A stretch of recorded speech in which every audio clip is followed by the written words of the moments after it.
¿Ya estamos?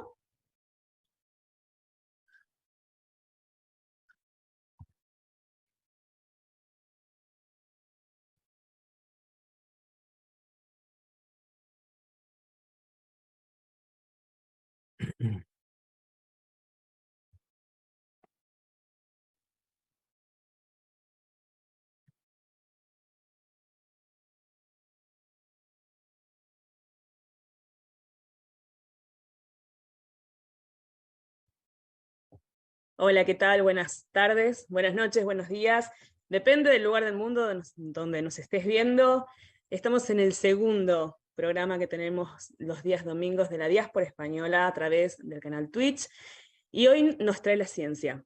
Vamos a hablar de la ciencia con tres personas que están viviendo fuera de España y vamos a ver y que nos cuenten su experiencia de cómo ha sido este proceso de vivir la ciencia dentro de España y de vivirla afuera, de poder aprender de la experiencia de ellos y que nos vayan contando un poquitito cuáles son esas diferencias, cuál es la riqueza de esas experiencias que han ido viviendo en este tiempo.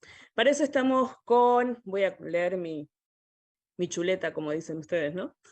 Este, Salvador Espada Hinojosa, que está en Viena, él es doctor en biología, que está viviendo en Viena. Luis Cortés, así es, físico extremeño, que también vive en Viena. Y Ignacio Hernández Morato, que está viviendo en Nueva York. Hola chicos, ¿cómo les va? Muy buenas. Buenas. ¿Qué tal?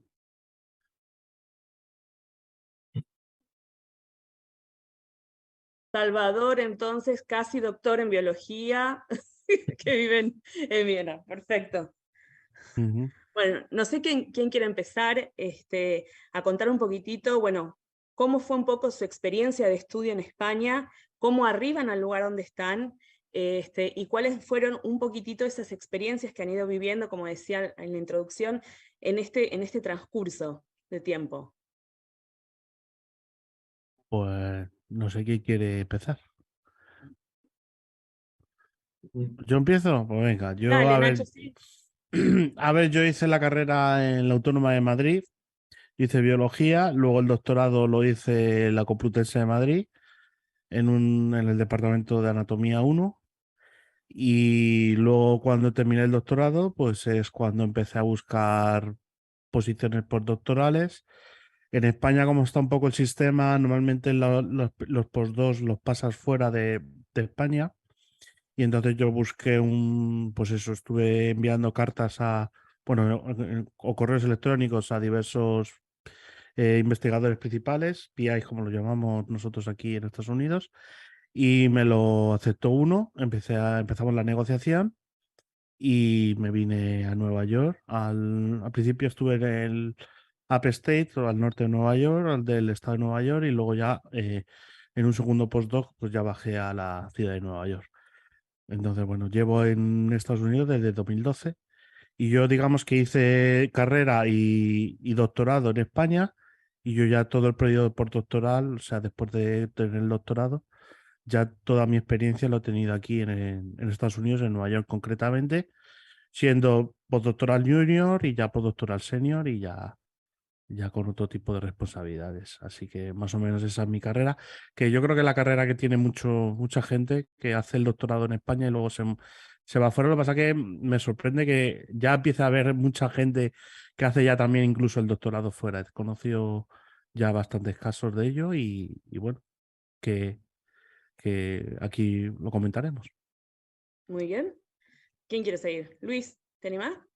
Vale, pues bueno, en primer lugar, gracias por la invitación a este evento en Twitch. En mi caso, es una trayectoria bastante similar a la de Ignacio. Yo hice también hasta el doctorado en España, hice una carrera bueno, yo soy extremeño, hice una parte de lo que entonces era licenciatura en Badajoz, otra parte en Madrid por la especialidad. Y luego hice máster y doctorado en Granada, en el Instituto de Astrofísica. Y bueno, empecé a buscar posiciones de postdoc igualmente en distintas partes del mundo, porque como dice Ignacio, es bastante habitual ir al extranjero para hacer el postdoc. Y bueno, pues encontré en Viena, en principio para 3 años, pero luego, bueno, así aquí he podido seguir aquí en Viena, en un sitio que en principio estoy a gusto y sigo siendo postdoc aquí, ya son 8 años los que llevo aquí.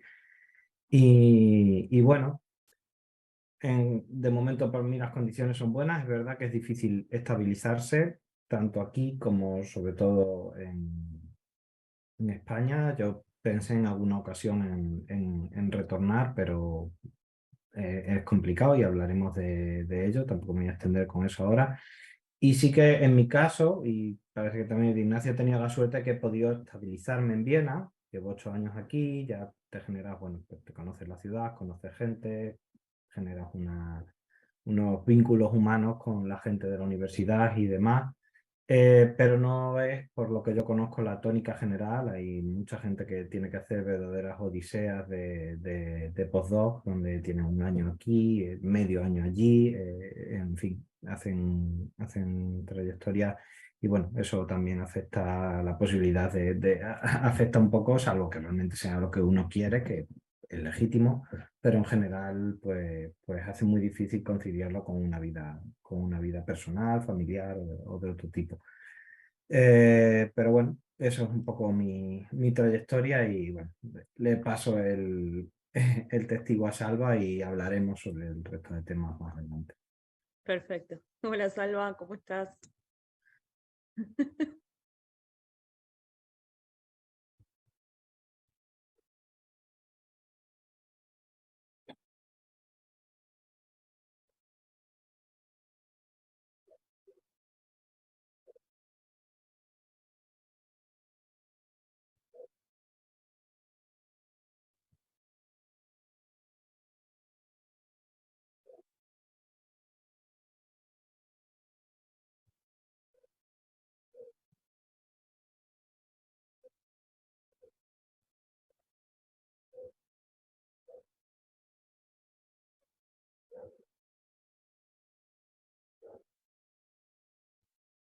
Sí, Sí, sí, sí, sí, se te oye bien. Sí, perfectamente, perfectamente. Vamos, yo por lo menos.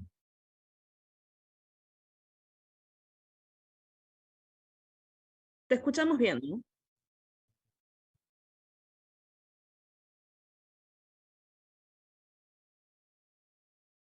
Ahora sí.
Dale. Vale.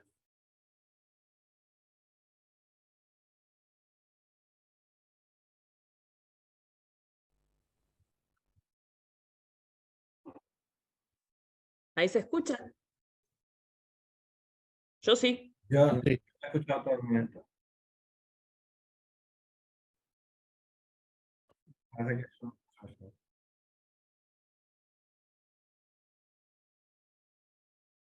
Ahora sí. Dice que ahora sí Ahora se sí. escucha. Yo creo que sí. Aquí sí. Que está inestable, que va y viene.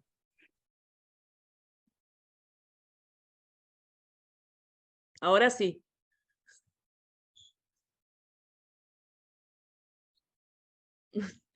Vos sos multitarea, Salva. ¡Qué estrés!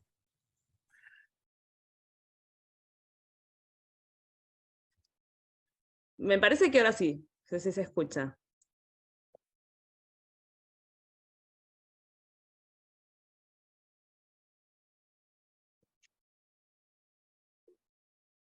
A vos no se te escucha, Salva. Es extraño, ¿no? Porque es la salida del...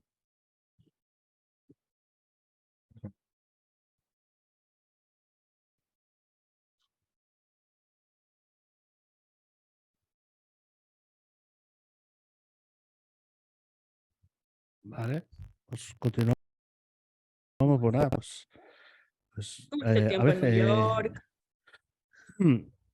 el tiempo en Nueva York, soleado. Soleado. No, a ver, yo llevo en Nueva York desde el 2012, digamos, o sea, llevo todo el periodo postdoctoral. Y a ver, ¿qué es un poco? Ya entramos un poco en la dinámica, cómo es estar en Estados Unidos. A ver, la ciencia en Estados Unidos funciona, en cierta manera, funciona mejor que en España. Hay más, no por el tema personal, o sea, normalmente los que salimos formados de España salimos muy bien formados. El hecho es que yo conozco a muchos españoles que están aquí o que pasan un tiempo aquí, luego se vuelven o cambian de orientación o lo que sea. Y en principio no hay ningún problema para encontrar trabajo. O sea, pero igual que te digo, españoles de otros países. Entonces la educación a nivel universitario funciona. ¿Cuál es el problema que yo veo en España? Pues a nivel de la ciencia. La ciencia principalmente se hace en universidades y centros de investigación, universidades públicas. En las universidades privadas hacen poquita ciencia, o por lo menos eso es la imagen que yo sigo teniendo cuando lo miro. Y en Estados Unidos sí que hacen una ciencia bastante potente. Es una ciencia muy competitiva. A ver, Estados Unidos no deja de ser un país en el que está todo el tema pues de la competición, el modelo más neoliberal de cómo funciona el mundo. Y eso se aplica también al campo de cómo se debe de hacer la ciencia.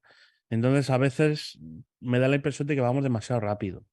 No te da tiempo a pararte, pensar lo que estás haciendo y cosas así. Pero bueno, esos son problemas del modelo interno estadounidense. Pero a nivel de financiación funciona mejor, se financia mejor la ciencia, es más competitiva, como digo, o sea, hay más peleas por obtener los grants, porque el hecho de obtener aquí un proyecto de investigación hace que un grupo funcione o no funcione, no es como en España, que es un sistema más funcionarial. Entonces hay una verdadera pelea encarnizada por el tema de tener proyectos de investigación, lo cual lleva también a que es más fácil de que la gente caiga en el lado oscuro de la ciencia, casos de acoso y luego también casos de falseo de los trabajos por el hecho de poder tener datos suficientes para poder pedir otro proyecto. Eso son cosas que Claro, ocurren. propio del mismo modelo, digamos. Sí, pero sí que en España yo, con respecto a España, yo noto que el hecho de que hay muchas más facilidades para que tú puedas desarrollar tu trabajo. ¿En Y España o en Estados Unidos, hay mayor facilidades, lo tienen más orientado todo para que las propias instituciones se investigue mucho más que en España. En España sigue habiendo muchas cortapisas, eso es lo que me impresiona cada vez que voy a España, me encuentro con eso, de que hay demasiado hay una estructura en España que necesita ser reformada para ponerse de manera homóloga a como ocurre en otros países tipo Estados Unidos, que es lo que yo conozco más intensamente. Perdona que entre a ver si me escucháis. Que me confirmen en el chat de Twitch si Que, se me escucha. que te confirme el chat de Twitch. nosotros te escuchamos? La sala de Zoom si se me escucha. Dice Tatiana que no se te oye. Bueno. Bueno, espera, está escribiendo Roberto que sí. Ahora sí. No se te escucha. Vale, sí, vale, estoy bien, parece que estoy bien. Vale. Pues nada, yo ya había terminado, entonces le paso la palabra aquí o a Luis o a Salva, como queráis. Salva, ¿vos querías agregar algo más con respecto a tu presentación? Sí, bueno, nada, que En el instituto en Málaga me gustaba biología y física y entonces me fui a Ciencias del Mar. Y en Cádiz estudié Ciencias del Mar y luego nos fuimos una pandilla de gente de Málaga a Viena a un congreso de simbiosis y aquí ya me gustó Viena por determinadas razones y me quedé. Y estuve trabajando de técnico y luego preparamos un proyecto y se recibió financiación y en el proyecto había un puesto de doctorando y ahí empecé mi aventura, que ahora a ver si termino pronto. Y Acá nada, me dime. surgió una pregunta de lo que decía Luis cuando se presentó. Dice que la gente, o sea, que los científicos es habitual que hagan su postdoctorado fuera de España. Mm. La pregunta es ¿por qué? O sea, ¿por qué según su visión, si es por una cuestión de necesidad o es una forma, un estilo que se usa? O... Hay muchos motivos, pues evidentemente a nivel, si te vas a nivel individual, puede haber muchísimos motivos, ¿no? Personales y económicos. Pero en tónica general yo creo que así, si se habla en términos más colectivos, hombre, hay una parte que tiene que ver con que la ciencia es... o sea, cada país puede tener sus necesidades en hacer un tipo de ciencia específica, dependiendo de los recursos, dependiendo de los intereses del país. Pero es verdad que la ciencia siempre se beneficia del intercambio. Entonces, es positivo en general que se pase un tiempo, que uno pase un tiempo de su carrera, aunque finalmente la vaya a hacer en un país concreto, bien sea el de origen o bien sea otro, pase un tiempo visitando otros y trabajando en otros espacios, porque es una manera de intercambiar ideas y de intercambiar formas de trabajo y de crear lazos, ¿no? Entonces, hasta ahí bien. Pasa a terminar su doctorado, o bien hace su doctorado fuera, y vuelve, o termina su doctorado, pasa unos años fuera, y hasta ahí bien.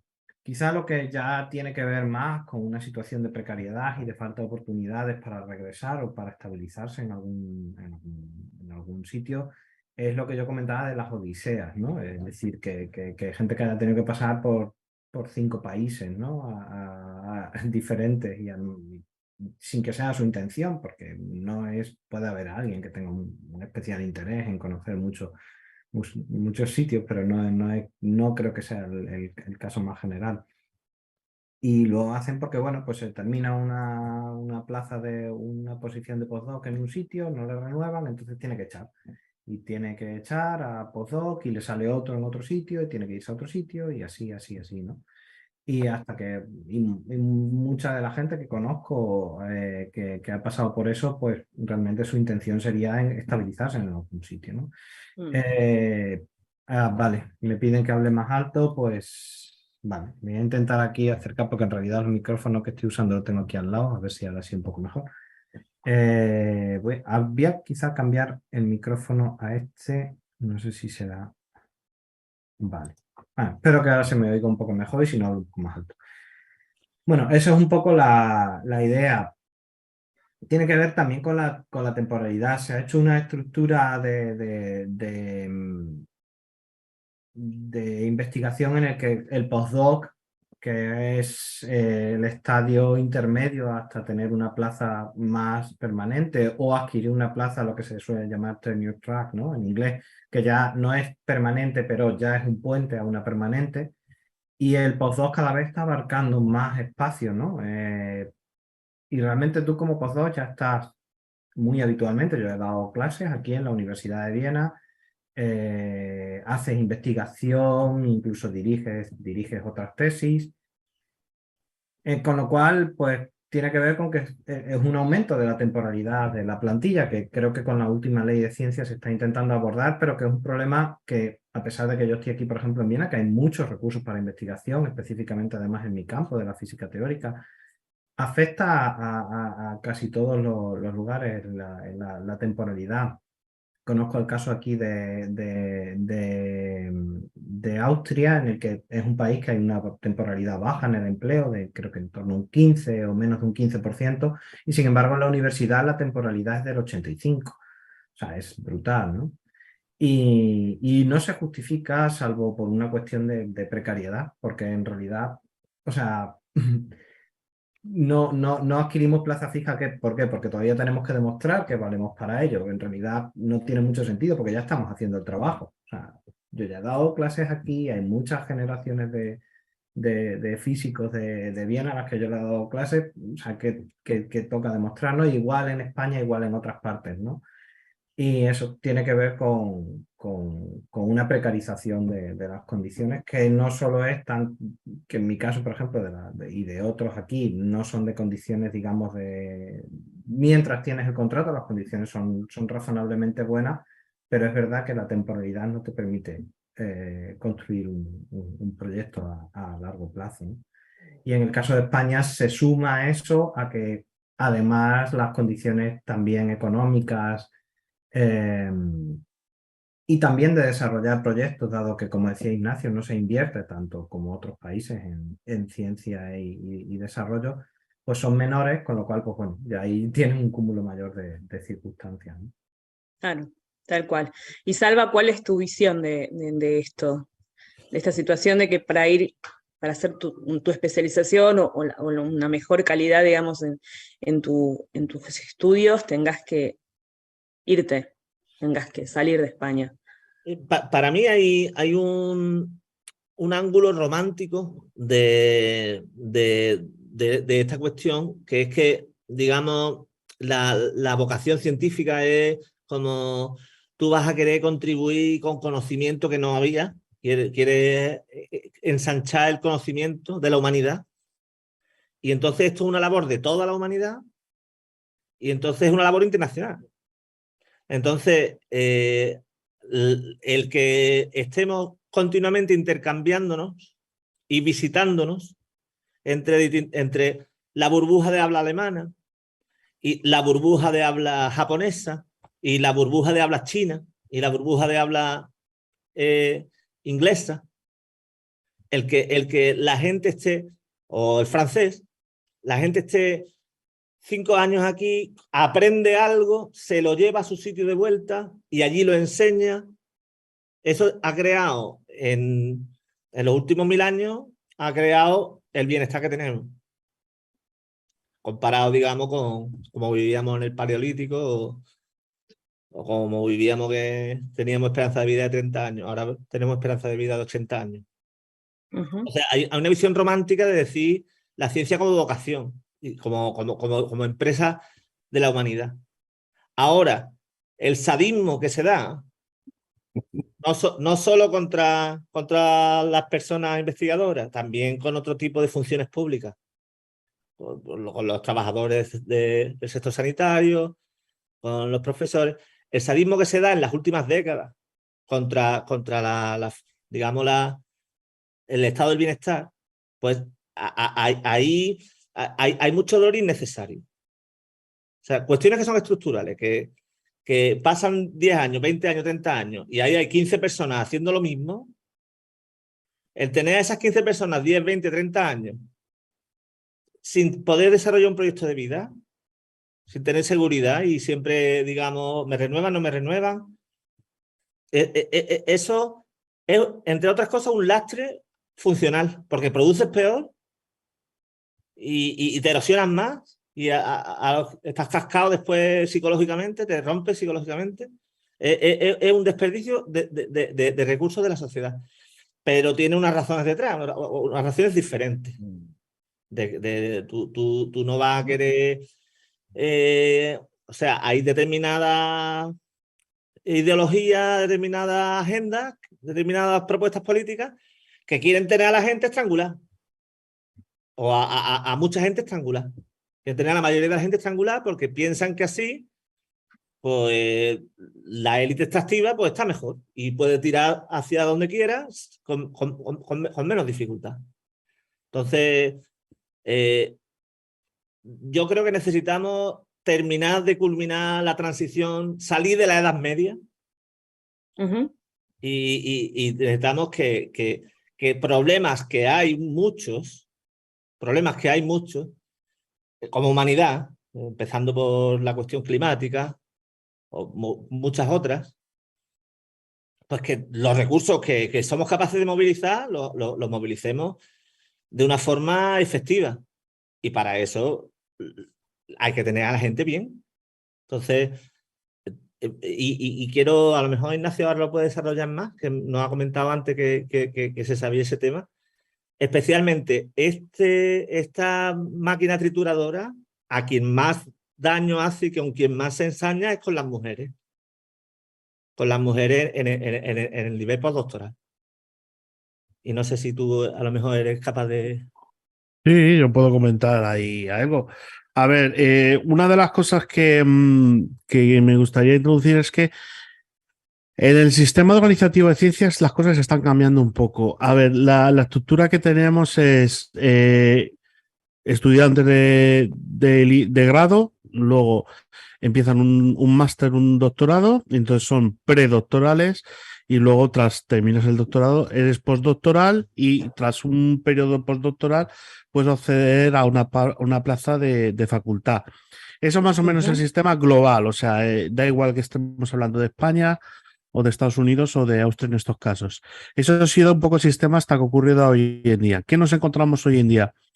Que no hay suficientes plazas de faculty, o sea, para la facultad, y lo que tenemos es un exceso de postdoctorales. O sea, gente que hace su doctorado y se eterniza con la plaza de postdoctoral. Yo, por ejemplo, llevo 10 años de postdoctoral y de acuerdo al esquema que comentaba antes, ya debería estar o en tenure track o ya con una plaza de faculty. ¿Por qué no hay? Porque digamos que los que están en la plaza ya de facultad no la abandonan. Y también habla de otra cosa, la ciencia se ha complicado mucho. La ciencia que se hacía en los años 60, 70, tú ves los artículos de aquella época y era una ciencia relativamente sencilla, en el que los propios investigadores principales participaban en la labor científica, hacían ellos mismos los experimentos. En la ciencia que se hace hoy en día, en 2023, los investigadores principales están únicamente haciendo labores de gestión y entonces se hace, digamos, la labor investigadora lo hace pues los postdoctorales o algún tipo o los predoctorales. Entonces los postdoctorales ya no son únicamente postdoctorales, sino que también empiezan a tener unas pequeñas labores de gestión. En mi caso, yo también controlo parte de la gestión. Entonces está adquiriéndose como una figura de postdoctoral que se queda a medio camino entre es puramente investigador y también con parte de gestión que en el futuro yo creo que saldrá adelante, porque también otro de los problemas que nos encontramos con la ciencia es que cada vez las técnicas que se emplean en ciencias son cada vez más complicadas. Hay una evolución en ese sentido y cada vez se depende más de los técnicos, incluso no dependiendo de los técnicos hay ciertas técnicas que son más difíciles o que requieren un saber cómo utilizarla que no está al alcance de todo el mundo, requieren un entrenamiento y a veces no hay tiempo para ese entrenamiento o realmente es imposible aprender esa técnica si no aprendes con la persona adecuada que la ha aprendido antes, ese tipo de circunstancias. Podemos decir que la ciencia es más complicada que antes. O sea, Y luego, la dentro de especialización. y luego dentro de este proceso nos encontramos la precariedad, que es lo que ha comentado aquí Salva y Luis, y luego nos encontramos con estos procesos de lo que ocurre con las mujeres. Lo que ocurre con las mujeres es el famoso techo de cristal que ocurre en las carreras profesionales, donde se ve muy claramente en el tema científico. Lo que nos encontramos es que la proporción de mujeres y hombres cuando son estudiantes de grado y salen de la licenciatura o salen del grado, salen de la licenciatura, hay una ligera ventaja de mujeres.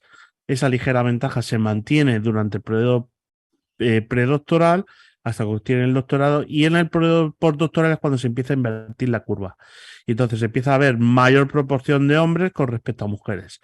Las razones que explican eso, uno de ellos es el embarazo. Hay mujeres que tienen un desarrollo vital, que quieren tener familia, y en un entorno de precariedad laboral, tú no puedes mantener una familia. Entonces hay hay mucho conflicto de pareja, precisamente en los periodos postdoctorales, hay parejas que rompen o parejas que consiguen aliviarlo, pero por eso, porque viven en un tema de precariedad que hace que empieces a tomar decisiones. Y entonces muchas mujeres abandonan la ciencia porque prefieren tener un trabajo más o menos estable con el que poder llevar a cabo los embarazos y poder tener hijos. Porque esa es otra. En un entorno precario, tú no digas que estás embarazada. Si das con un jefe que es más o menos bueno, pues lo puede entender. Hay de todo, pero también hay jefes acosadores, como ocurre en cualquier otro entorno laboral. Y te puede hacer la vida imposible si confiesas que te has quedado embarazada o tienes planes de quedarte embarazada. Y luego este tema de discriminación hacia las mujeres se va continuando ya cuando hacen esa carrera tenure track para obtener las plazas de investigación. Yo cuando la primera vez que lo mire, yo esperaba que era un tema de que conforme las generaciones pasasen, esto se iba a corregir, pero es que con esta situación viene ya arrastrándose globalmente de los 60 a 70 y esto no se ha corregido todavía. Luego indica que siguen habiendo comportamientos en el que hay una discriminación de las mujeres para obtener puestos de gestión o de PIs o de jefes de departamento, cosas así, que son, digamos, parte de la carrera científica de una persona. O sea que también, digamos, es bastante masculino el traje que tiene la ciencia. Bastante menos. O sea, también te voy a decir, se va corrigiendo, pero no al ritmo que debería. Yo creo que esto ya es un tema que tenía que estar corregido y todavía no está corregido. Entonces, se necesita todavía que se apliquen medidas para el tal de favorecer el acceso a las mujeres a los puestos. Yo creo puestos de gestión, o sea, puestos de investigación en el periodo pre y postdoctoral, pues postdoctoral por el tema de la familia, pero en el tema de gestión es donde creo que hay que poner mayor acento. Desde mi punto de vista, ¿eh? Sí, ¿cómo es la experiencia que ustedes ven en Viena? No sé si están en mismas. Sí, aquí, por ejemplo, en biología hay una iniciativa que se llama Mujeres en Biología, que llevan 10 años visibilizando la situación esta que ha comentado Ignacio, de que hay un embudo en el acceso a los puestos permanentes. Y, por ejemplo, en estos 10 años que llevan despertando conciencia sobre la situación, se compara la gráfica de hace 10 años con la de ahora y la situación ha mejorado. O sea que el hecho de hacer visible un problema y el comprometer a los niveles decisorios, pues antes, por ejemplo, había una nueva plaza de catedráticos o catedráticas y aquí se hace, pues se hace una lista corta, se seleccionan 3 candidatos y a eso se les entrevista, candidato o candidata. Pues históricamente resultaba que solo eran testigos. Siempre nunca había una candidata. Entonces, una vez que se despierta esa conciencia, y dice, bueno, pues a mujeres que hay que tienen currículo igual de potente, no la vamos a dejar atrás. Pues ya si llega a la terna que haya alguna mujer, pues eso se está traduciendo en que sí está habiendo una mayor cantidad de talento que se estaba desaprovechando, se estaba dejando fuera, y ese talento está llegando donde tiene que llegar. Entonces, como sociedad no nos podemos permitir estar prescindiendo de aportaciones valiosas. Y en el caso de las mujeres en biología aquí de la Facultad de Ciencias de la Universidad de Viena, de la Facultad de Biología de la Universidad de Viena, esto está haciendo una transformación real. Y con Luis estamos en la misma universidad, la Universidad de Viena, pero es la universidad más grande de habla alemana. Son 100.000 estudiantes y trabajadoras y trabajadores. Y bueno, estamos en distintas facultades, pero nos vemos por aquí. Está buenísimo eso. Está muy bien. En el caso de la física teórica, que es mi campo, es verdad que igualmente, o sea, desde luego los profesores titulares y si te vas más atrás en el tiempo, las figuras que se han ido conociendo, que digamos que han sido las más reconocidas y las punteras en física teórica hasta hace poco, con muy contadas excepciones eran hombres, pero eso también igual se está transformando a un ritmo que siempre, o sea, todo ritmo podría ser mejor, evidentemente, y este también, y de hecho hay motivos que deberían eliminarse para dejarlo evolucionar mejor. Pero sí es verdad que si uno mira el plantel de profesores titulares y mira el de doctorandos y doctorandas, pues es diferente. O sea, en doctorandos ya se está empezando a acercar a porcentajes que se acercan al 50-50, aunque todavía queda mucho por hacer, ¿no? Y es un poco lo que decía Ignacio. Luego, es verdad que hay dos lecturas, ¿no? Uno, si mira los doctorandos, está mirando por un lado nueva generación, con lo cual dices, vale, ahí puede ser que sea un cambio por nueva generación, pero también es verdad que está mirando personas que todavía no se han estabilizado en la carrera, con lo cual esas dos variables están entrecruzadas, ¿no? Vamos a ver si esa nueva generación en la que tenemos más doctorandas, más estudiantes de máster, y hay una mayor paridad, si eso se sostiene, porque si no se sostiene, pues entonces estaremos en una situación, bueno, no se verá que hemos mejorado tanto en el tiempo cuanto que simplemente se está manteniendo ese embudo, ¿no? Entonces eso hay que darle algo de tiempo, pero bueno, también, o sea, sí que es verdad que, como decía Salva, cuando un problema se pone encima de la mesa, sí hay que cambios, porque es verdad que en los porcentajes de personas estudiando máster y doctorado ha evolucionado favorablemente, desde luego en el campo de física teórica de manera total en los últimos años, ¿no? O sea, ahora se ven muchas más mujeres en los departamentos trabajando eso, máster, doctorado, también postdoctoral. Evidentemente, uno de los principales motivos, más allá de otros muy evidentes, como pues discriminación, los sesgos, la falta de referentes, etcétera, que podríamos hablar, aunque yo no soy experto en ese tema. Desde luego la precariedad lo hace todo, ¿no? Tal cual, totalmente. Hace muchísimo. Así es. Y de hecho acá, bueno, sobre este tema, nuestra compañera Tatiana a través del Zoom nos está pasando un enlace de un informe de María Granate, bueno, que está hablando un poco esto, ¿no? Del problema de la mujer en la ciencia española y este tema sobre la migración de la ciencia por un lado y también de la mujer científica. Ya lo podemos subir, Salva, en algún momento, ¿no? Al link para que la gente lo lea. Hay una cosa que me quedó pendiente de lo que dijo Nacho. Cuando hablaste del tema de las financiaciones en Estados Unidos, Sí. A mí me saltó la duda de cómo, ya que es un ámbito tan competitivo, ¿cómo es la cuestión de quién financia? La financiación mayormente es pública, es privada, y cómo juega esos poderes distintos, porque también se traducen a intereses distintos, digamos, responden a intereses distintos. Ok, pues vamos a machacar mitos aquí. A ver, la imagen yo creo que tiene la gente de Estados Unidos o cómo se investiga en Estados Unidos. Ah, pero es que lo hacen desde instituciones privadas. Sí y no. A ver, la mayor parte de instituciones son no profit organizations, o sea, son privadas, pero no es que vaya a los bolsillos de lo que sostiene a un particular. Dentro de eso se puede hablar largo y tendido, porque vale, no son profit organization, pero al CEO se le paga millones de dólares por mantener el puesto, como ocurre en mi institución.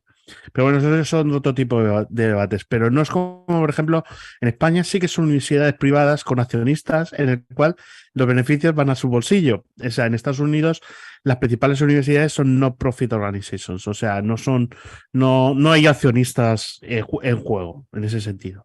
Entonces, bueno, pero son universidades, podemos decir que son universidades que no son de capital público. Sí, también hay universidades de capital público y algunas de ellas funcionan muy bien, que eso es uno de los primeros mitos que hay que comentar.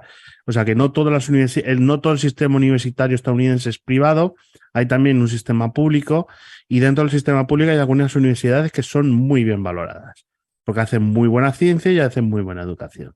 Eso por una parte. La financiación de cómo funcionan las universidades privadas. Pues en Estados Unidos, como lo plantean un poco como corporaciones, pues una parte, por ejemplo, son inmobiliarias. Por ejemplo, la Universidad de Columbia, que es mi institución, tiene parte del suelo del LA Manhattan, ya es un meme que dice que la parte norte del LA Manhattan pertenece a la Universidad de Columbia porque tiene mucho dinero metido en inmobiliario.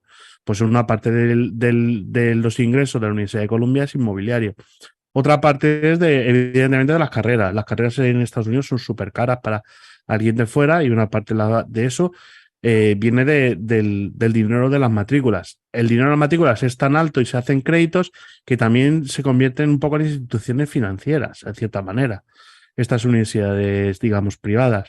Y luego viene la parte de cómo se financia la ciencia. Bueno, pues cuando tú entras con una universidad, tú eres un grupo de investigación y entras en una universidad, tú negocias, digamos, con la institución y a veces se te da un paquete que puede ser 300.000, 500.000 dólares a gastar o $1.000.000 para gastar en X tiempo. Entonces, en ese X tiempo, tú entras en el compromiso de que en 1 o 2 años tienes que conseguir un proyecto de investigación. Un proyecto de investigación que en el caso mío, que son de biosanitaria, lo mío es neurociencia, yo trabajo en el sistema nervioso periférico, depende del NIH, el National Institute of Health, que es un organismo público. Entonces, vale, te dan $1.000.000, pero a compromiso de que tú vayas a conseguir un proyecto de investigación del sistema público, que el sistema público estadounidense gasta muchísimo dinero en investigación. Y entonces tú consigues un proyecto de investigación, que hay varios programas, puede ser programas de 2 años, programas los más costosos son los de 5 años, que son los más golosos, que son el programa R01. Entonces, si consigues un programa de R01, pues tienes una financiación de $3.500.000, por ejemplo, que es uno de los que tuvimos el último, que estamos ya terminándolo, es de eso, 3,5 millones. Entonces tú dices, de esos 3,5 millones, ¿tú gastas el 100% en tu investigación? No. Aquí es donde viene la retranca. Parte de esos 3,5 millones van a parar a la Universidad de Columbia a través de gestión del proyecto, de lo que sea. Total, que es un sistema que se retroalimenta, o sea, vale, tú consigues dinero privado para empezar, pero luego con la garantía de que vas a obtener proyectos públicos en el cual parte de ese dinero público va a acabar a las arcas directo a la Universidad de Columbia. Ese es el sistema que tienen. Entonces, las universidades privadas o las non-profit organizations tipo Universidad de Columbia, parte de la financiación, al fin y al cabo, es dinero público. Entonces hay una subvención indirecta de las propias universidades privadas. Eso. Y eso, universidades privadas, universidades públicas. Y luego otro de los mitos. Si no hubiese financiación pública, el sistema se cae. El sistema se cae. No, son tan dependientes de estos presupuestos del gobierno federal, porque no solo es un proyecto 2, estamos hablando de miles de proyectos de la Universidad de Columbia, que es una institución bastante grande, pero igual que la Universidad de Columbia hay varias instituciones. Entonces, todas dependen, al fin y al cabo, de la financiación del sistema público. Entonces, cuando entra, por ejemplo, pasa de los demócratas a los republicanos normalmente vienen con la tijera a la mano y vienen recortando. Y suelen recortar de los presupuestos de I+D, es uno de las partidas que suelen recortar. Razones, miles. Pero entre ellas tienen que ver el hecho de que los militantes del Partido Republicano son los menos pro ciencia en comparación con los demócratas. Lo cual recortan, pero también se cuida mucho de recortar porque al fin y al cabo todas las universidades privadas estadounidenses hacen lobby y hacen lobby para que no les recorten, porque si les recortan del presupuesto de I+D, ellas mismas son las que van a tener menos pasta al final. Entonces es un sistema bastante complejo, bastante intricado, es como un reloj suizo que tiene muchas ruedas, entonces todas están interconectadas. Eso en investigación básica, pero la investigación aplicada, luego lo que es la generación de innovación, también depende mucho del dinero público. Está organizado como en 3 fases. Si tú consigues, por ejemplo, yo consigo un fármaco que va a curar el cáncer, pues está organizado en 3 fases y ya has probado todos estos estudios en animales, el humano, y funciona. Y vas a generar una spin-off, que esa parte spin-off recibes el apoyo de tu institución. En este caso sería, por ejemplo, en mi caso sería Universidad de Columbia, pero si estoy en Berkeley, pues sería el apoyo de la Universidad de Berkeley. Tendrás el apoyo, pero el dinero, en primera instancia, es a través del Estado, del gobierno federal. Entonces, el gobierno federal te financia el primer estadio de cómo funciona la spin-off, que normalmente es el periodo en el que no vas a tener ningún tipo de resultado. Cuando empiezas a tener resultados es cuando ya se empieza a abrir la mano para que entre la inversión privada.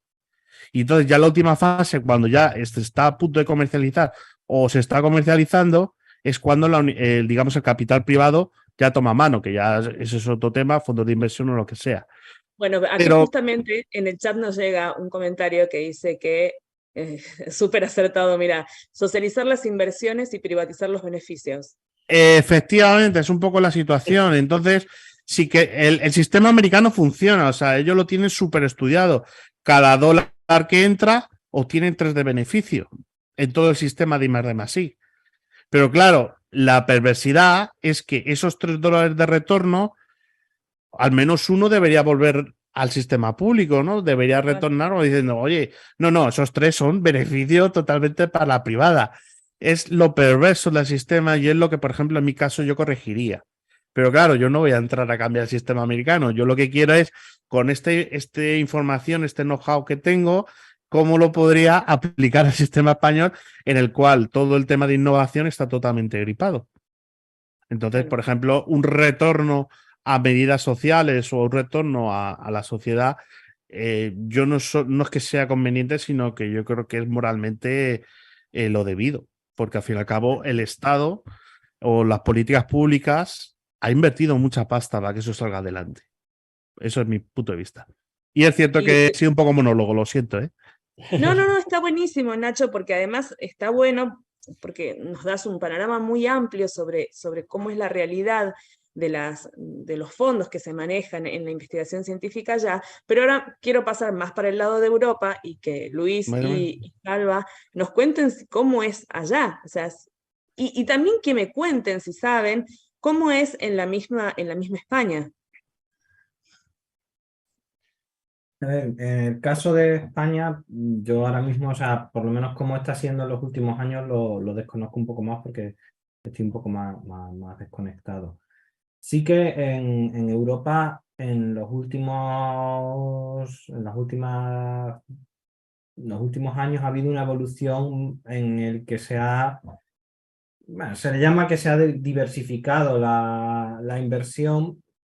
Antes, bueno, pues los departamentos aquí, por lo que yo he conocido, por los testimonios de personas que llevan bastante tiempo en los departamentos de esta universidad y conocen la historia, antes era un esquema relativamente más sencillo, ¿no? Tú presentabas unas ideas de lo que ibas a hacer y los costes que iban a tener a la universidad como institución.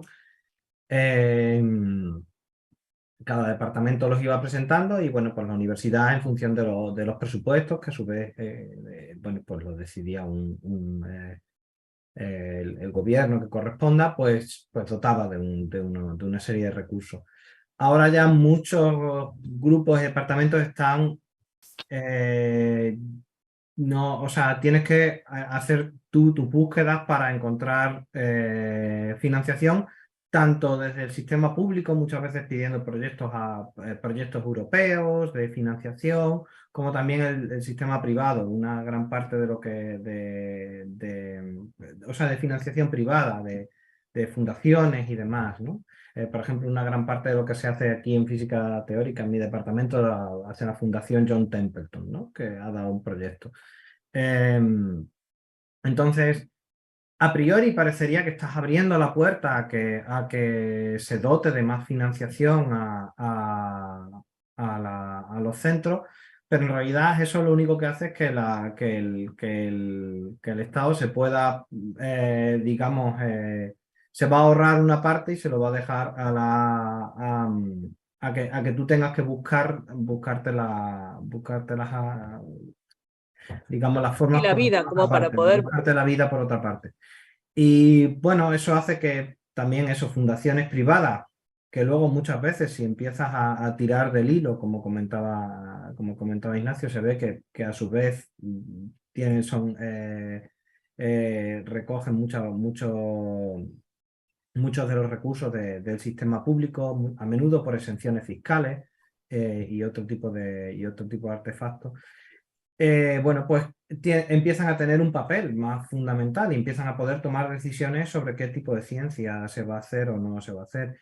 Y en mi opinión, toda esta supuesta diversificación tiene dos efectos complicados. En primer lugar, aumenta muchísimo la burocracia, la cantidad de tiempo que tienes que pasar justificando proyectos y mandando proyectos y más proyectos y pidiendo aquí y allá y tal.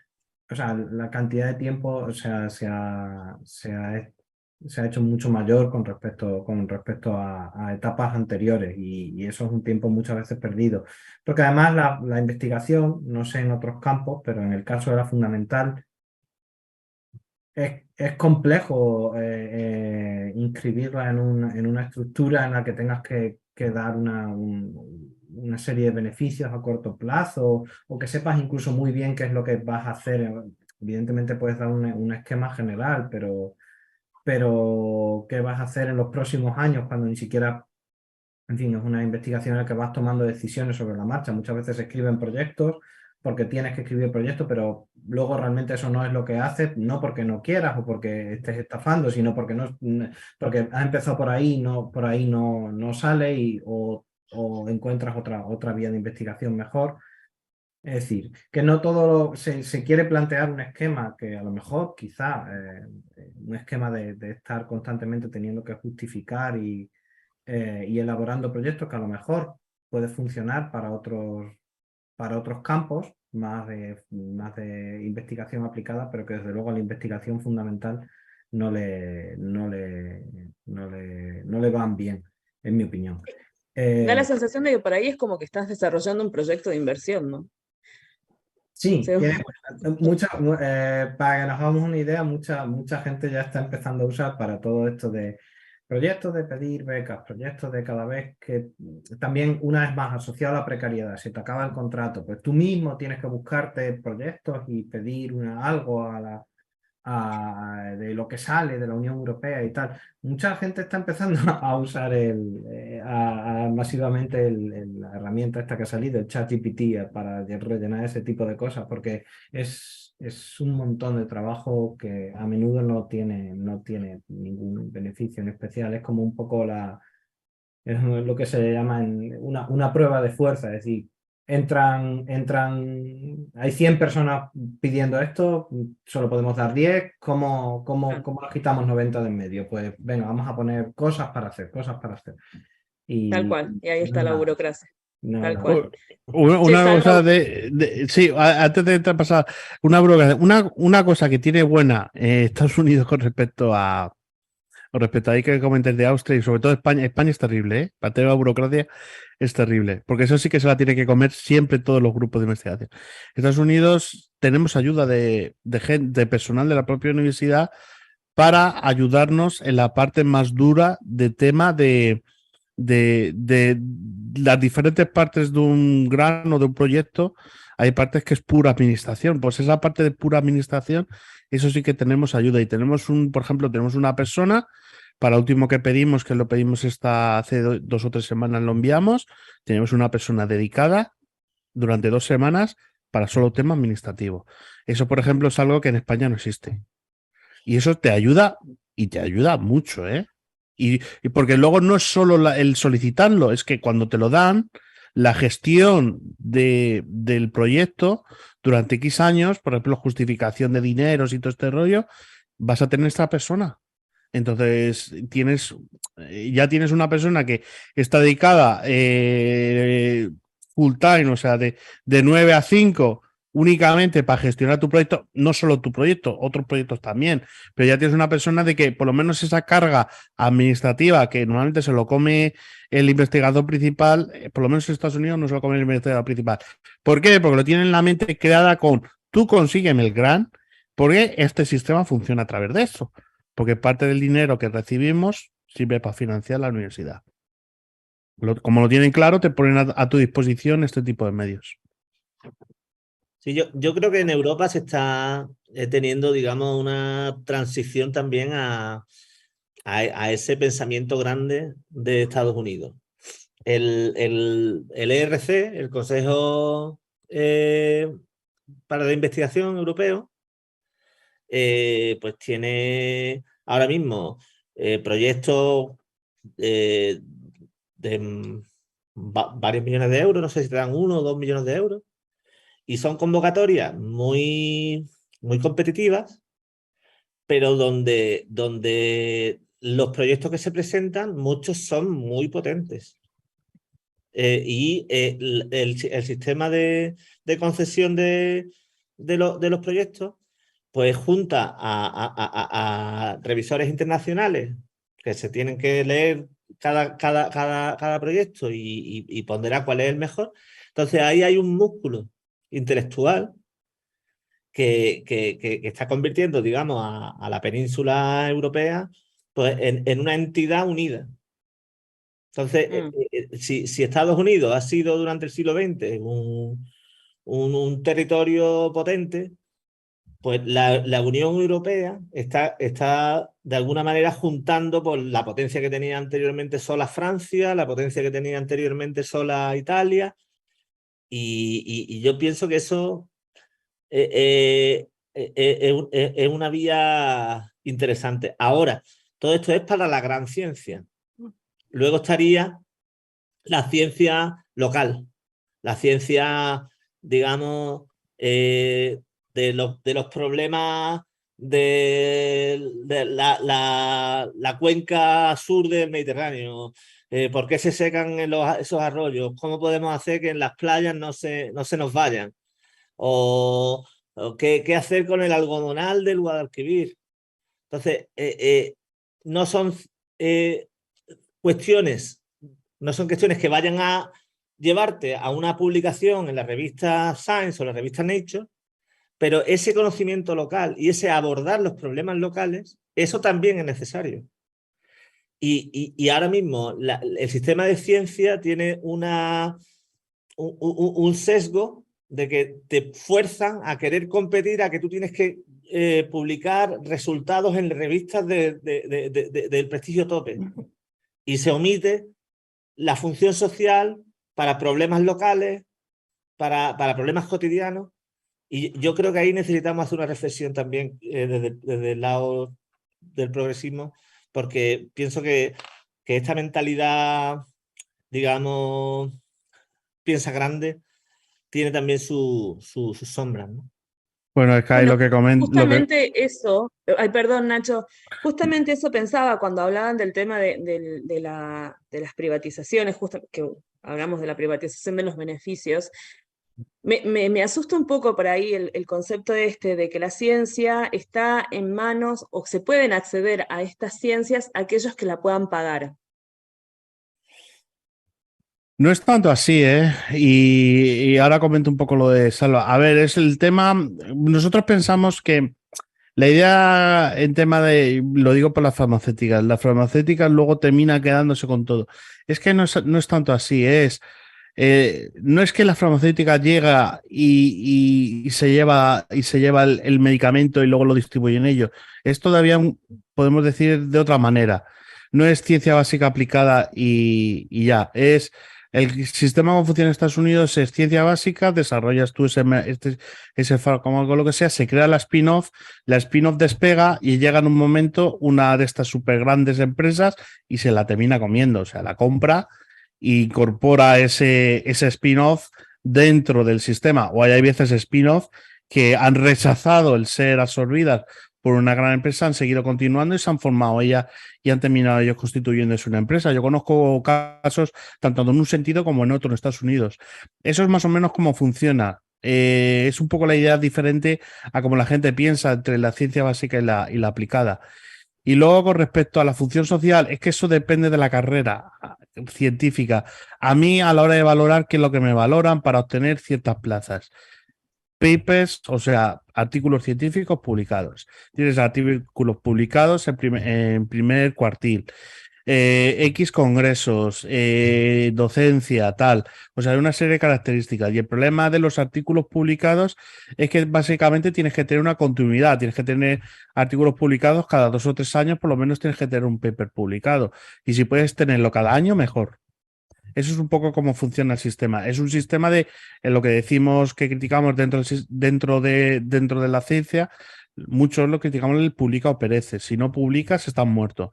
Y entonces hacer esa labor social de, por ejemplo, atender a problemas locales, como no aparece reflejado en tu carrera científica, pues mucha gente lo mismo tiene buena intención de ayudar, pero cada uno tiene que mirar por sus propios intereses también.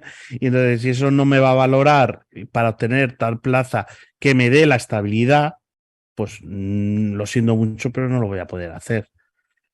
¿Cuál sería una solución? Por ejemplo, incorporar este tipo de arreglar problemas locales, que sea una ciencia abierta a la sociedad, dentro de tus capacidades de tu currículum, de tu carrera científica que se valora. Yo hago muchas cosas que no se valora. Por ejemplo, el tema de divulgación, eso es algo que se está cambiando, pero aún sigue sin estar suficientemente valorado. El divulgar a la gente, el hacer que sumen qué cosas. Son ese tipo de cosas, pero que depende de, a nivel legislativo, qué es lo que hay que valorar de un científico. Entonces hay cosas que, por ejemplo, esto que dice Salva, que sería muy conveniente que se incluyesen dentro de lo que podía hacer un científico o no. Claro. Sí, bueno, la verdad es que siempre es como un poco peliagudo todo esto, ¿no? Da esa sensación de que tenés que ir tomándolo con pinzas porque no se pueden sacar conclusiones generales sobre nada.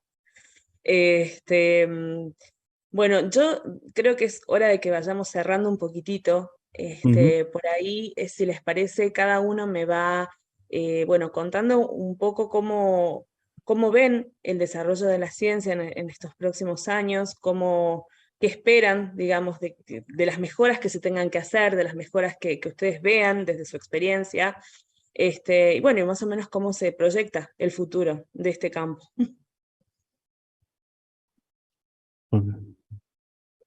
Pues bueno, voy a romper yo el hielo. A ver, yo creo por centrarnos también un poco, aunque hemos hablado de muchos temas muy interesantes respecto a la ciencia más en general, por centrarnos un poco en el tema de ciencia y emigración. Y yo creo que una de las cuestiones fundamentales es atajar la precariedad.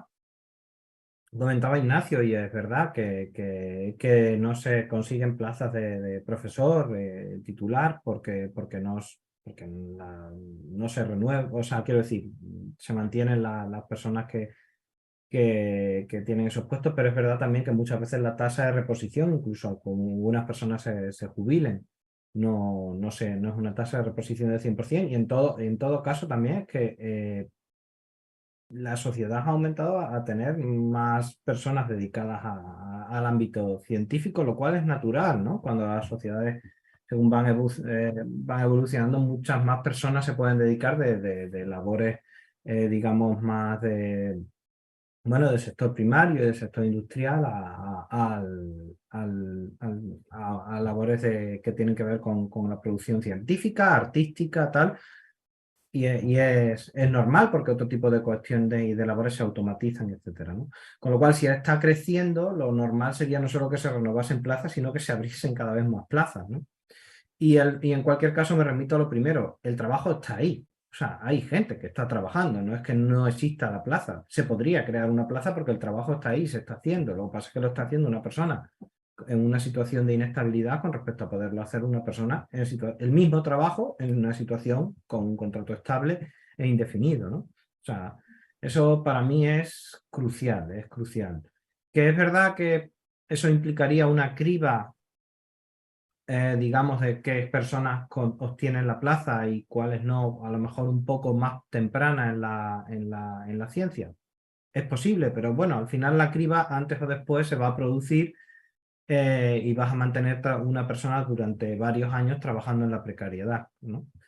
Eso creo para mí es lo fundamental. Luego, más inversión, ¿de acuerdo? Y creo, en mi opinión, al final, cuando uno tira del hilo, Ignacio lo ha comentado en el caso de Estados Unidos, pero es muy similar en otras partes, uno cuando tira del hilo, los recursos en su mayoría acaban llegando desde el sector público, con lo cual más control y que existan más posibilidades de decidir a qué le queremos invertir.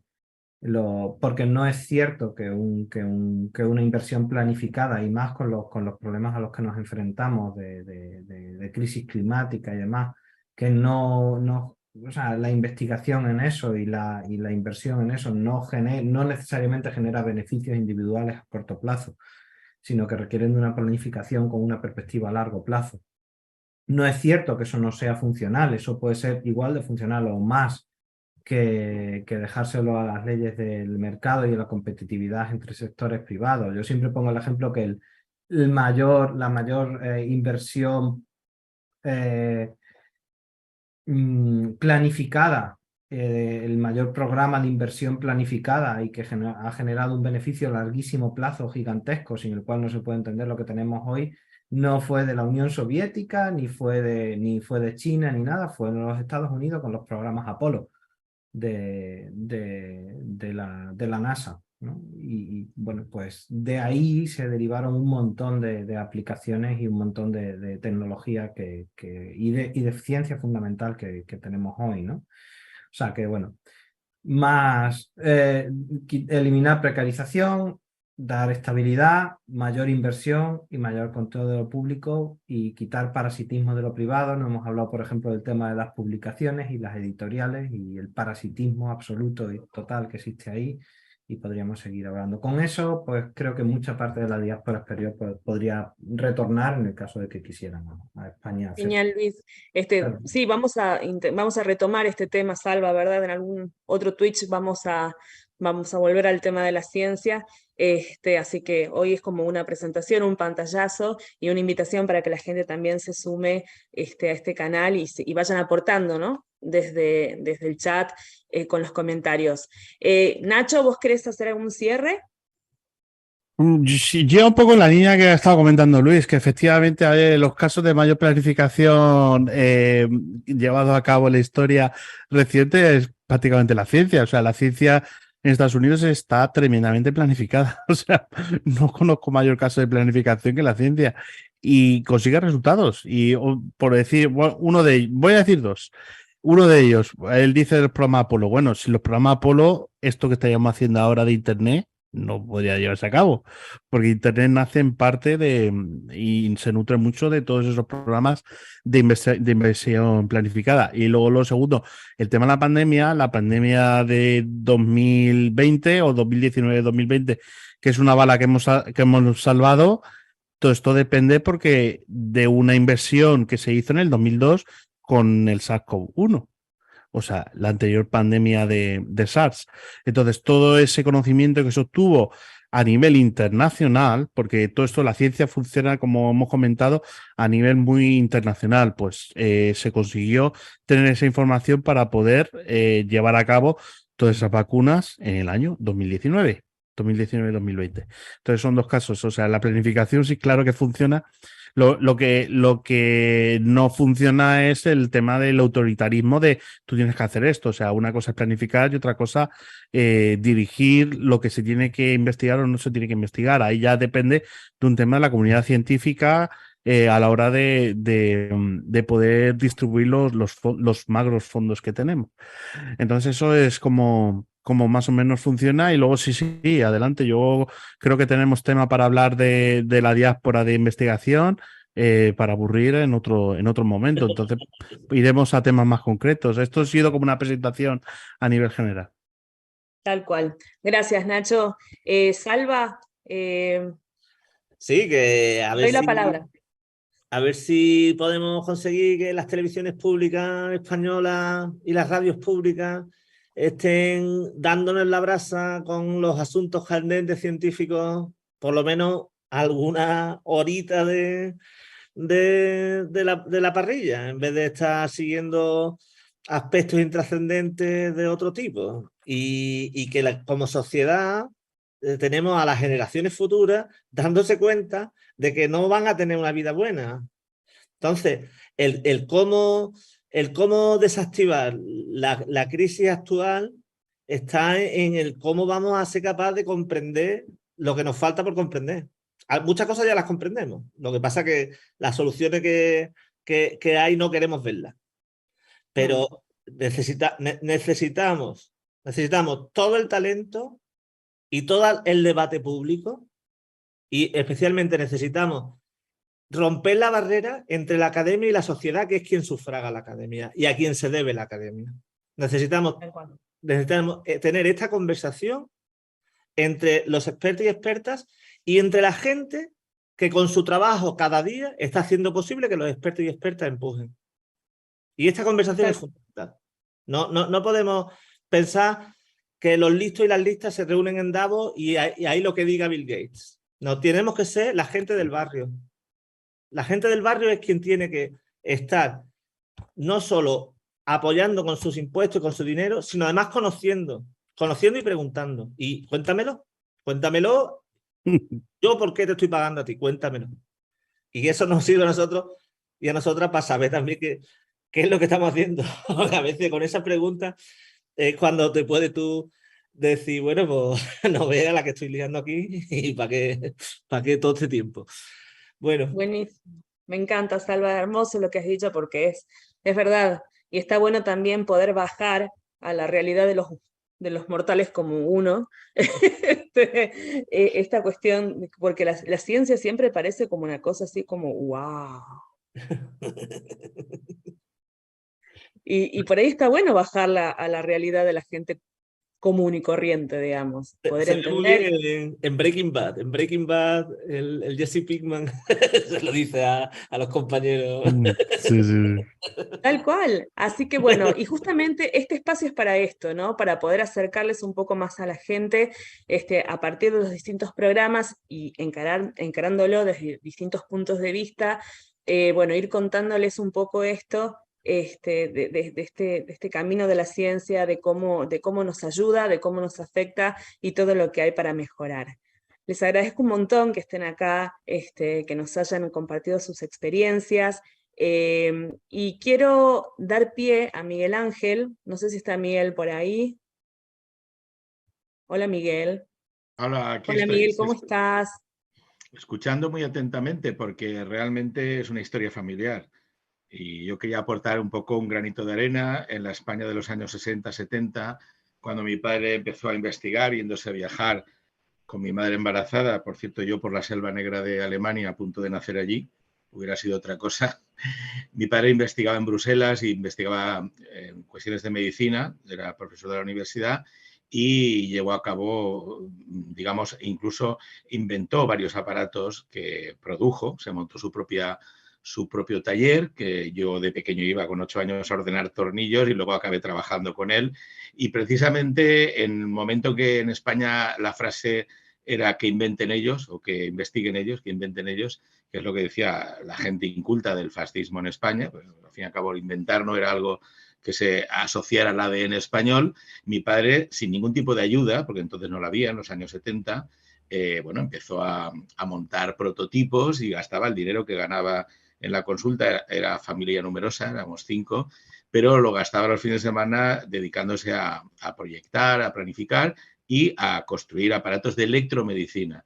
De hecho, la única cinta ergonómica, o sea, de cinta de esfuerzo, esta que corre, que sale en las películas la gente en los gimnasios, antes de que el mercado fuera inundado por productos yanquis de bajo precio, la hacíamos en mi familia. Mi padre, con un sistema de elevación a través de fluidos, de aceites y unos émbolos, inventó, incluso ya trabajando de médico en la IBM, porque él además fue el médico que montó el servicio médico de la multinacional IBM y por lo tanto tenía acceso a la tecnología más avanzada, empezó a hacer protocolos con los ordenadores iniciales para que la cinta corriera más, elevara, bajara, todo sin tocarlo, o sea, con un programa informático. Eso en los años 70, finales 70, principios de los 80, ¿no?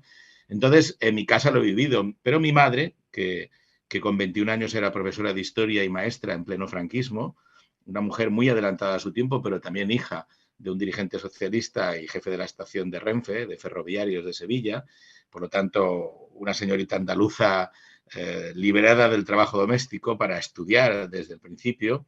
Mi madre investigaba en el Archivo de Indias en Sevilla, estuvo escribiendo muchísimo en el Instituto de Estudios Hispanoamericanos allí mismo en Sevilla, al lado de la Plaza del Duque, y bueno, pues yo tengo un montón de revistas de educación comparada, que es en lo que ella investigaba, la comparación entre sistemas educativos entonces en América Latina más avanzados que en España y el sistema español. Y como tuvo 5 hijos, se tuvo que supeditar a poder ayudar a mi padre y a ser profesora en Valencia y no catedrática en Sevilla.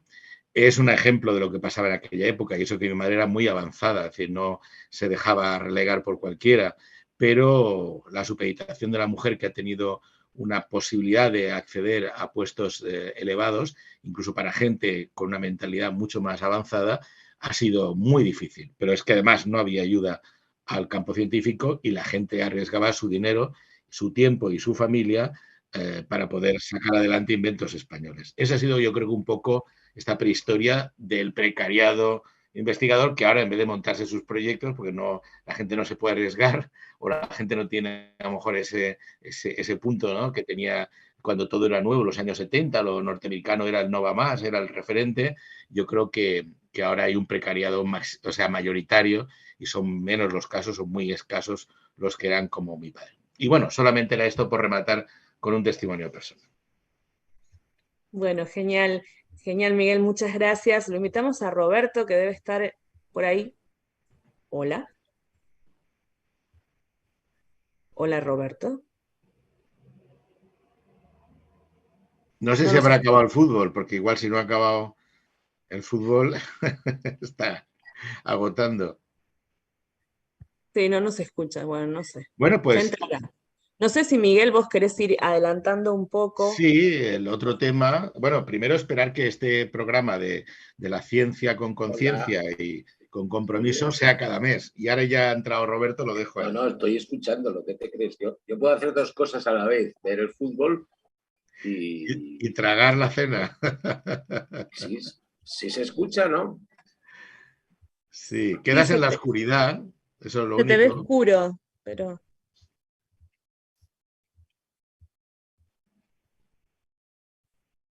Va a peinarse ahora. ¿Qué partido está viendo, Roberto? Siempre el mismo. El Sporting de Gijón, seguro. Dice que es Real Madrid-Barcelona, me parece. ¿Sí? Bueno. 1-1 llevan, lo estoy viendo ahora. Nos han contraprogramado. Ya, es que soy el hombre de las tinieblas. Es que tengo muy mala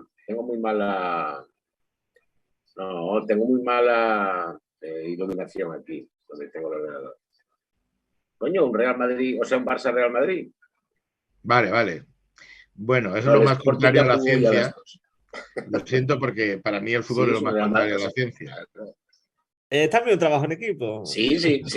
Si leyeras el chat del ¿cómo se llama? Del Twitch, ¿estabas al día? No, estaba mirando un poquito, pero es que tengo los dos, el del Twitter, el del Twitch y el otro. Son demasiadas cosas. Contadnos qué ha pasado por Francia y por Argentina. Sí. Bueno, Roberto, ¿quieres empezar tú con Argentina? Me he salido de Twitch porque parece que había acople. Tienes una cenefa muy posmoderna encima de tu cabeza que hace que parezca hecho a propósito. Yo no tengo esas virguerías, pero bueno, mientras tú te decides y reapareces con más iluminación o quieras entrar, entro yo en los hechos de Francia, de los cuales espero la semana que viene tener una parte del programa de este canal, porque el jueves que viene hay huelga general y bloqueo del país, y se están juntando, digamos, todos los factores que prevén una tormenta, y no va a ser esta vez en un vaso de agua, va a ser, digamos, un antes y un después, porque en Francia no se está poniendo en cuestión solamente las políticas regresivas en derechos sociales y en derechos económicos, como es el derecho a las pensiones, que en cierta medida es quitarle el futuro, robarle el futuro a las generaciones de precarios más jóvenes y a la mujer, que tiene un 40% en Francia menor de ingresos por pensiones en comparación con las de los hombres,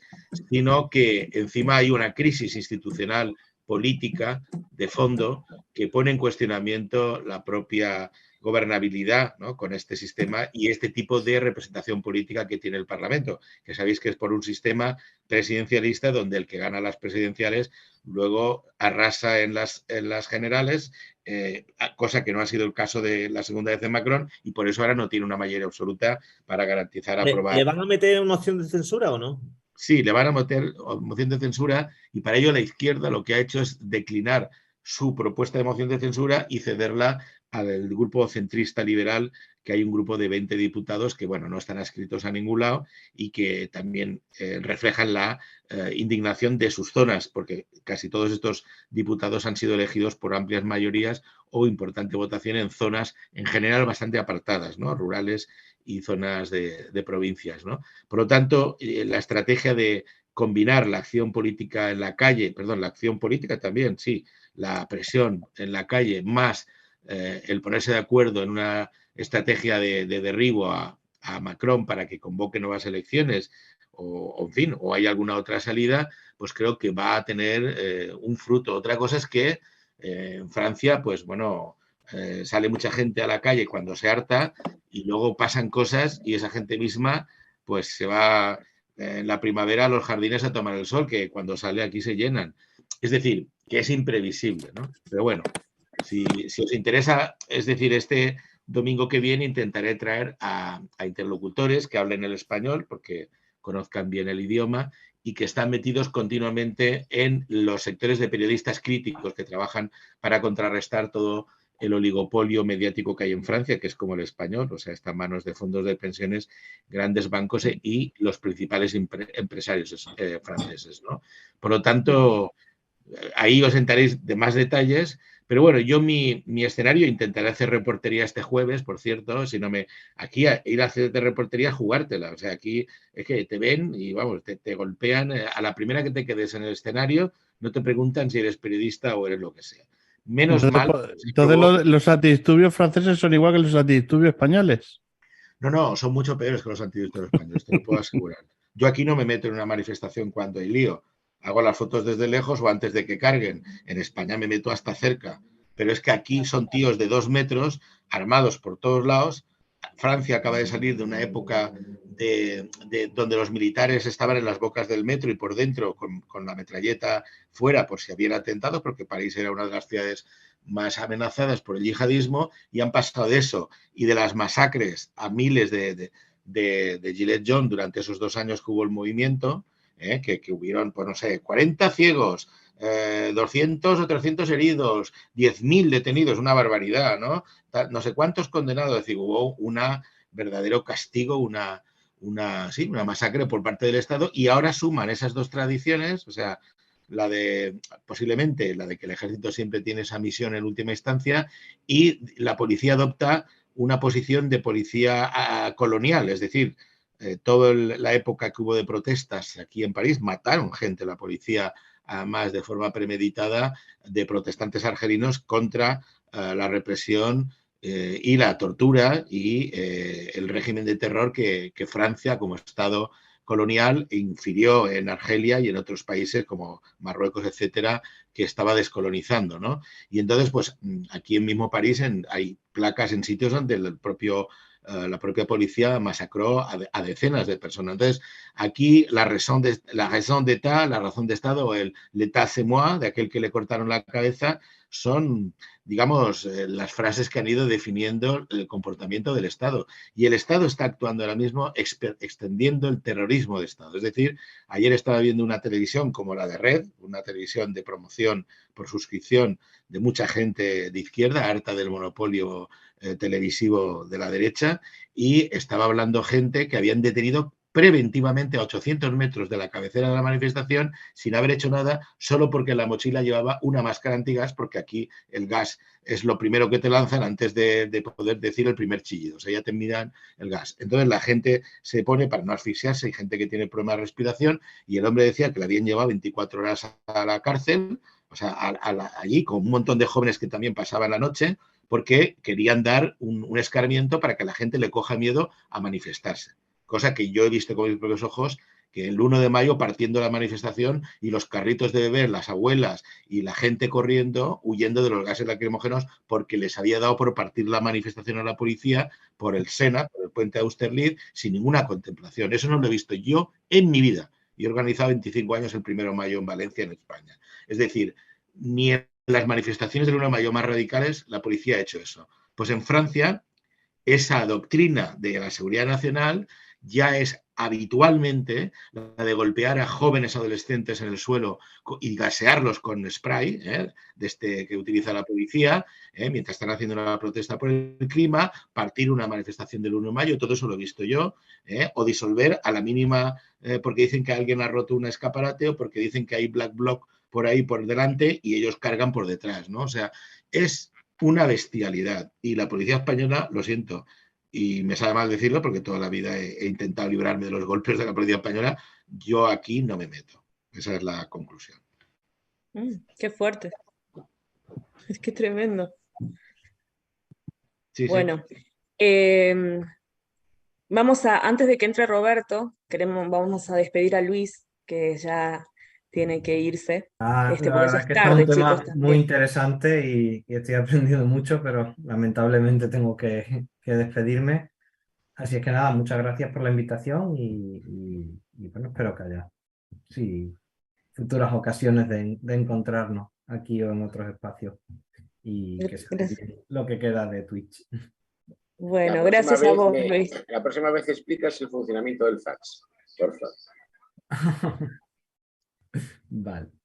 Bueno, nos vemos. Gracias, Luis. Luego. Que estés muy bien. Hasta la próxima. Luego.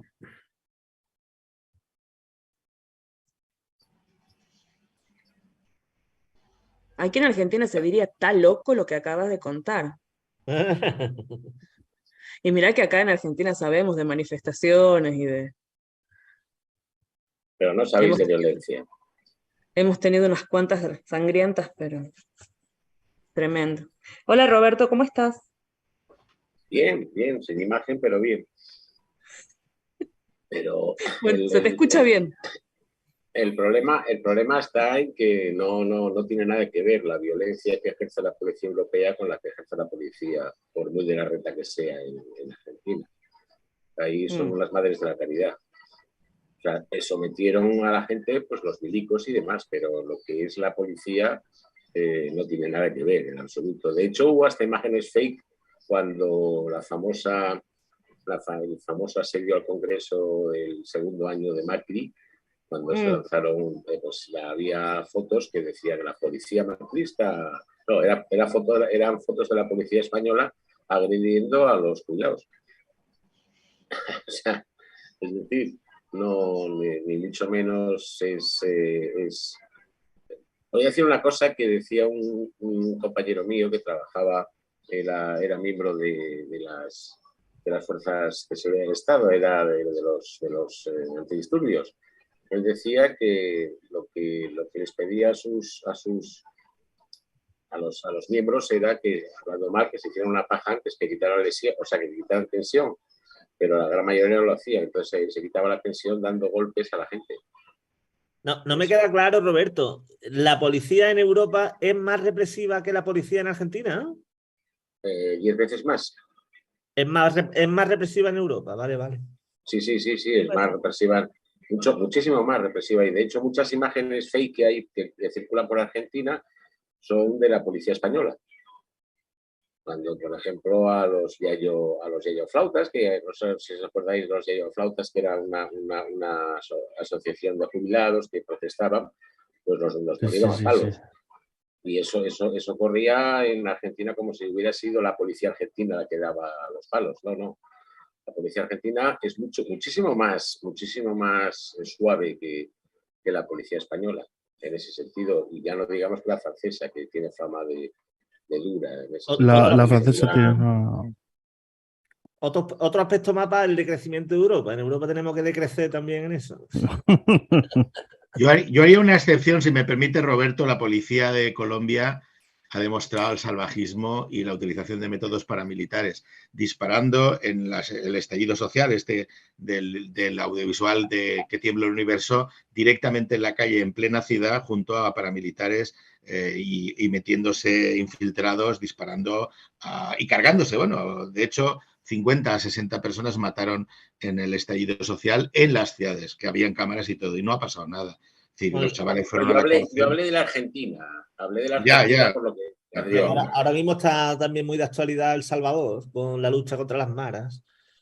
O sea, represión estatal existe, pero vaya que Europa tiene su parte, parece ser.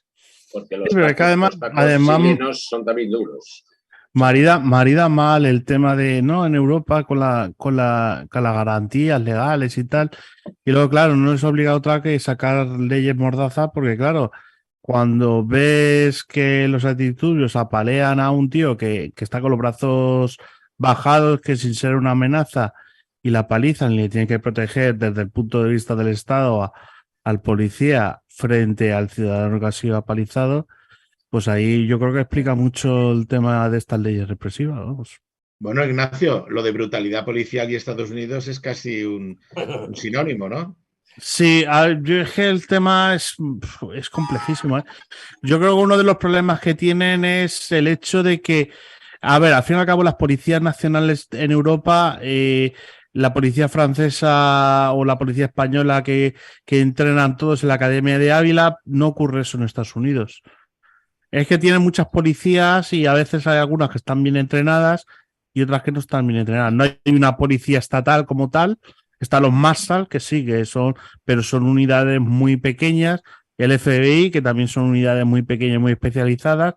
Pero policía como tal es la policía del Estado, que no tiene todas las competencias y luego depende mucho de la policía local. Y yo creo que el problema de la brutalidad es en la policía local, porque hay gente menos entrenada. En España el problema son los antidisturbios, más que la policía en sí. Sí, pues la policía de proximidad en general no hay problema, pero cuando hay algún problema, ¿no suele ser más la policía local que los nacionales? ¿En España? No. Los antidisturbios y la Guardia Civil, pero la sección de antidisturbios de la Guardia Civil, que es otra, es distinto, es decir... Ya, pero porque esos son cuerpos especializados. Pero digo, claro, problemas de...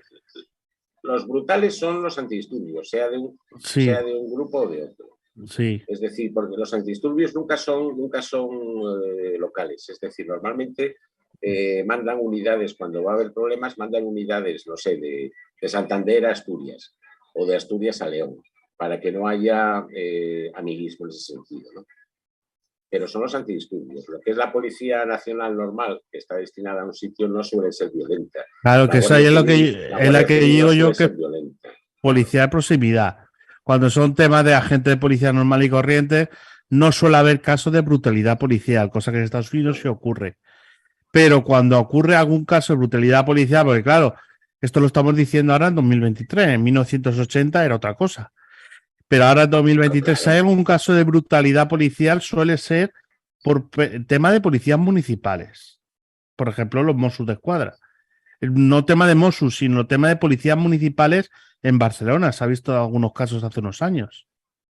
Bueno, sí, pero normalmente eso no suele pasar, porque el policía municipal tiene muchísimas menos incluso acceso a muchísimas menos elementos represivos. Sí, pero ahí a lo que voy. La policía... sí, los antidisturbios aparte. Los antidisturbios en Nueva York también zurran. Eso también te lo voy a decir. Y hay mucho follón en tema de manifestación porque cargan cuando sí tienen que cargar y tal. Eso por descontado. Pero los casos de brutalidad policial estadounidense normalmente es policía normal y corriente, que es la diferencia con la que vemos en España, por ejemplo, en España. Sí, claro, en España ese tipo de casos son menos y cuando ocurre son municipales. Y entonces a lo que voy yo, que depende del nivel de entrenamiento, porque los policías de Estados Unidos tienen menor nivel de entrenamiento. La verdad es que los policías normalmente aquí en España ahora mismo tienen un bastante alto nivel de entrenamiento. Claro, y no suele haber problema. Ya no son los desertores del Arao como era antes, ¿no? Que se llamaban así tanto a la Guardia Urbana como a los policías locales y sobre todo los de tráfico, que se les llamaba los desertores del Arao. pero que no tenías que contar de Argentina, Roberto. Ah, bueno, de Argentina sí, que estos días que viene hay un foro de derechos humanos, pero bueno, lo importante para nosotros, más que el foro en sí, y hablaremos de él, es que por primera vez, después sobre todo del éxito, entre comillas, que creo que fue un éxito, digo entre comillas por cierta gente que lo puede pensar de otra manera, del quinto foro, pues por primera vez en Argentina pues van a viajar gente de la importancia de Martina Velarde como diputada, gente como Paco Gracia, que es el responsable de Memoria Democrática, gente como Lili Bestringe, que es miembro del gobierno por la Secretaría de Agenda 2030 y secretaria de Organización de Podemos, y otra chica que no recuerdo cómo se llama ahora, que es también un cargo importante dentro de la Organización de Podemos. Pues van a tener diversas reuniones con la diáspora española allí explicando pues, los logros que ha tenido el último gobierno en cuanto a leyes sociales destinadas sobre todo a la migración, como puede ser la famosa ley de nietos, o como puede ser la ley de memoria democrática y como puede ser también la derogación del voto rogado, que va a facilitar que un montón de miles de compatriotas podamos votar las próximas elecciones municipales, no, las próximas elecciones autonómicas y generales. Eso es un tema importante de la agenda y que a nosotros nos llena de orgullo en el sentido que de la cúpula pues van a ir y están colaborando con el Círculo de Podemos de Argentina Provincias en la organización de los actos y se van a reunir con un grupo de nacionales bastante grandes, además de la gente de Podemos. Bueno, pues no sé si queréis que cerremos el programa, ¿no? Aquí estoy. Vale. Perdón. Sí, va a haber que Sí, ¿cómo? cerrarlo. Que un detallito que está ahí en la pantalla, hicimos, bueno, se hizo por parte de Podemos Exterior, se hizo un foro en Madrid recientemente, varias personas que estamos aquí estuvimos allí, hicimos un esfuerzo también por que fuera digital, que pudiera tener conexión, funcionó, estuvimos emitiendo y entró gente desde todas partes del planeta. Y los costes que hemos tenido no los hemos conseguido cubrir. Entonces, todavía la cuestación, el crowdfunding, lo tenemos abierto. Entonces, ahí tenéis en la pantalla el enlace por si queréis contribuir a la contribución, que fue muy importante porque conseguimos que viniera gente de Latinoamérica, que es una deuda que tenemos con la gente de Latinoamérica.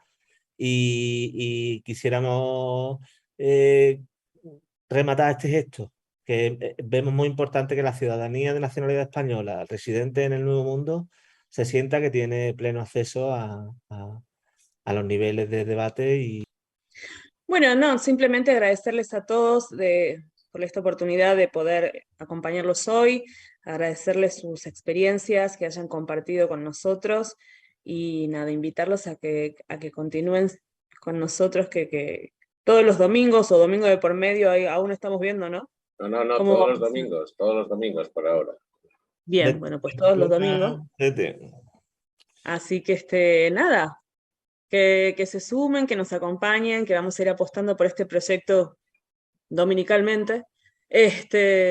Y nada, que muchas gracias a todos.